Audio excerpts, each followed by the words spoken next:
So I'm going to pause right here and we're just going to do a little bit of an aside as to what a dictionary is. So I'm going to give you an example, but basically what a dictionary is a lookup table, and you have values that are associated together, and it would help you in creating maybe some sort of output, that kind of thing. So I'm just going to write a brief code here on a dictionary example. And in this case, sorry, this is what I get for rushing things. And I promise I can actually type 50 net words a minute if you're judging me as we're progressing with all these videos.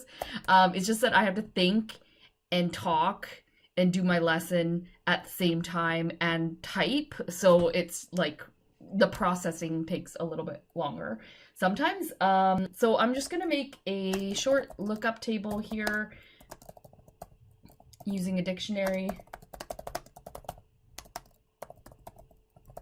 So we're going to be making a short dictionary that has some French words and some English words. So I'm going to say a bunch of key value pairs. So we're going to identify what is a key and what is the value.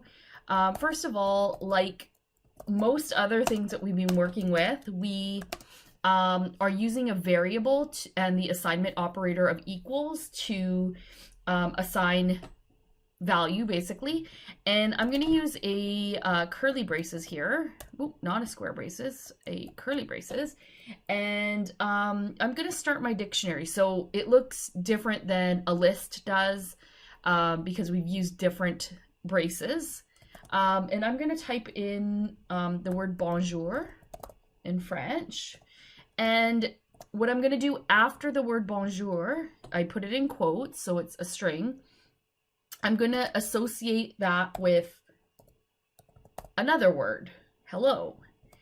And between values, I'm going to use a comma, and I'm going to try another one, au revoir. And I am going to use a colon, and I'm going to say goodbye. Oh, goodbye.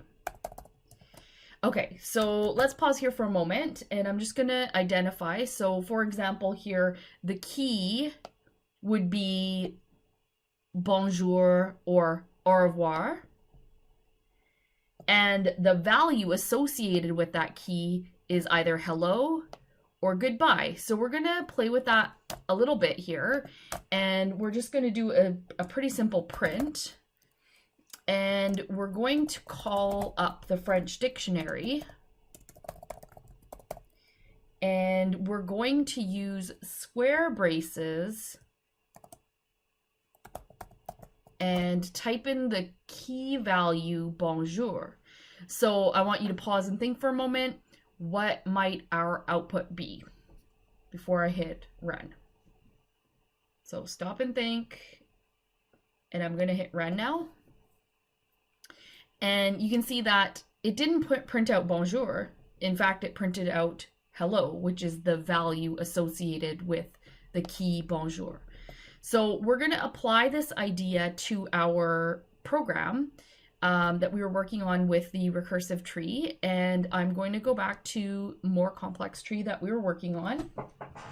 And we're going to add a dictionary, and we're just going to change one part of our code. So just underneath our def draw tree, I'm going to make sure I'm underneath there. And we're going to add a dictionary here. Ooh, containing. Okay, and in order to do that, as we did before with the last example, we're going to call it a palette. We're going to use the assignment operator. We're going to use a curly braces, and we're going to have different values here. So I'm going to different keys and different values. So I'm going to use autumn. And then what I'm going to specify here is a, maybe you've seen these before. There's specific type of alphanumeric value assigned to a color. And so I'm going to just add some different colors in here associated with the the keys. So I'm going to do spring, and let's see, FCB 3F5, and I'm going to do summer, and I'm going to use 1, 2, and notice that I'm using the hashtag or pound symbol or whatever you want to call it, number sign, to start off the color. And oops, sorry, I want to go one last one, which is winter. And we are going to use BFF5F5. All right, and we have our close bracket. So that's in our function. So just keep in mind where you've indented to. And down below, the only other part that I'm going to change of our code is where we specify the color for the leaf. So here we've said stamp the leaf and we said color green. So instead, if we wanted to call up our dictionary, we would use that variable name. And as we did before with the print function, we use the square braces, and we're going to pick any color. Since we're in spring, we're going to call spring, and we can try out that color. So let's see what happens. I'm going to click on run, and I'm going to scroll down a little bit here, and I still have it set to turtle shape, so it's going to have turtle shape leaves.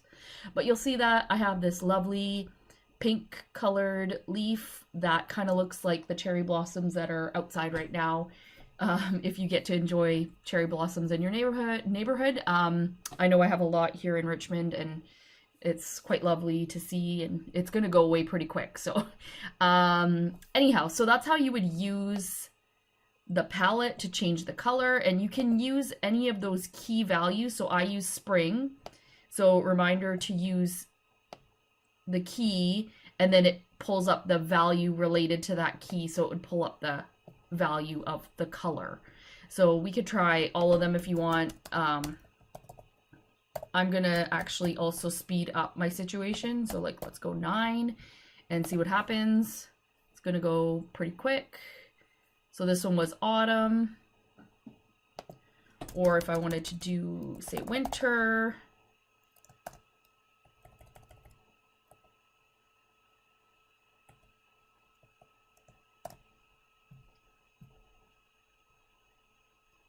winter has like a nice ice blue. And then lastly, I'm gonna go summer once this is finished.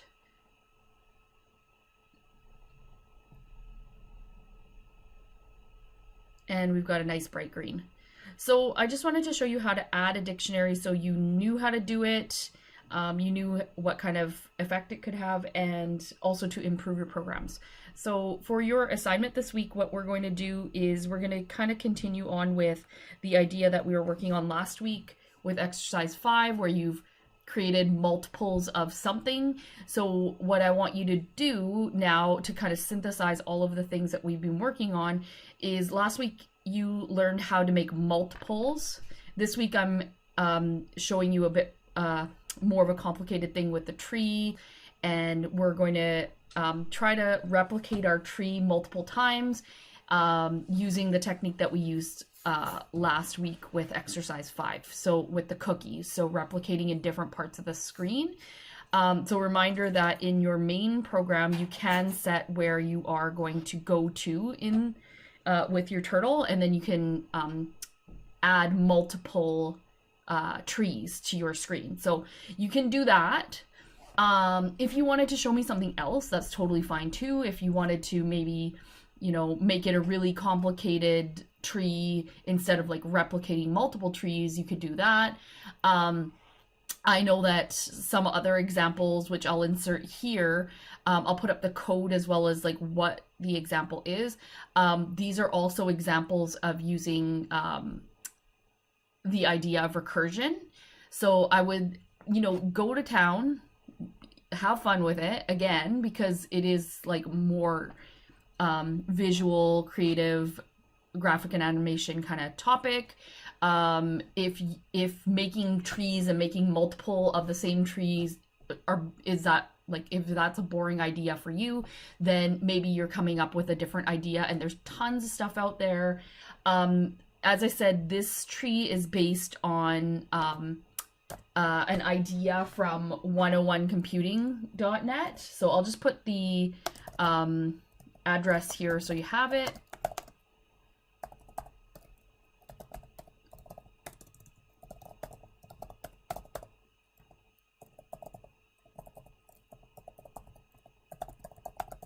And I'm going to leave you guys with the idea of creating maybe multiple trees. Maybe you're making more levels, you know, adding, when I say adding multiple ones, like adding more of these. Perhaps you're playing around with the palette as well, like changing the dictionary if you want to. And, you know, changing it up. Or maybe you're doing something completely different, like the examples I showed you just a little bit earlier. So it's totally up to you. You decide what you want to do, and I'm going to leave it a little bit more free and open this week so you guys can show me some cool stuff, okay? So I look forward to seeing your examples, and I'll catch you in the next video. Thanks.